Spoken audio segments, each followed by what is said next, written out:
Magandang umaga. Kailangan natin madiligan. Sana all may dilig. Ayan o, yung mga sumusulpot ng aking mga alaga. Nasa loob nga lang pala ito ng bahay. Kaya ngayong umuulan.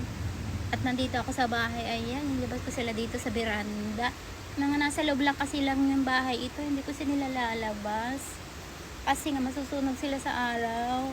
Nasa loob lang yan ng bahay. Pero buhay na buhay po yan. Kasi nga po, mabait yung nag-aalaga. Tsaka hindi ko naman sinabi hindi ko yung mabait Lahat ng tao may angking kabaitan, iba-iba nga lang. At meron naman tao na hindi talaga mabait, wala ka pang ginagawa. May ginawa ka na sa kanila kasi nga ayaw kanila, yun lang po yun. Saan na ba napunta yung usapan natin? Ito po, ang ganda po nito. Pwede ito sa loob ng bahay, pwede sa labas. Pero nung winter, nilagay ko sa loob ng bahay kasi nga, pag sobrang lamig, natutuyo yung dahon niya. Pero hindi siya namamatay. Ito po, tingnan nyo ang sigla-sigla nito. Nasa loob lang ito ng bahay. Yan may bago siyang suloy. Ito naman yung pula kamatayan natin, Jade. Tuyot na. Parang ako naku. Ay, hindi ako tuyot Mataba nga ako char. Ayan Mahilig din po kayo sa mga halaman. Eto, nasa loob lang po ito talaga ng bahay ko. Itong Jade, pwede naman ito sa labas. Kaya lang pag nasanay siya sa loob, huwag mo na lang sa ilabas. Kasi nasusunog siya sa init at sobrang naman lamig. Nasusunog pa rin yung mga dahon niya.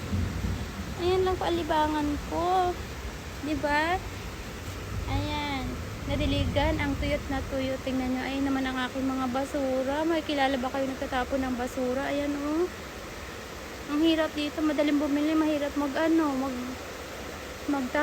Kasi babayaran mo. Ito naman po yung mga medyas na walang kapartner. Parang ako lang. Ganyan din po sa inyo. Hinihintay lumabas yung kapartner. Sa tinapon mo na sa kalalabas yung kapartner niya. Nagbugi at ay marimar. Ayan po, ulang-ulang po dito sa amin. Nadiligan po, natutuyot ng mga bulak-bulak. Yun lang po. Tara na po. Kada mga alaga ko, kasi alagang-alaga ko yan. Hindi ko sila dinidiligan masyado kasi baka naman mamatay sila. Bawal po yan diligan ng marami. Okay lang pag tuyo-tuyo daw. Pero wag yung madalas. Lahat ng sobra ay hindi pwede.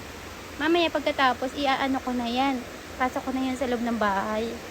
Kasi baka naman mainit bukas, ay di masunog naman sila. Kailangan lang nilang madiligan. Bye-bye. Yan lang po.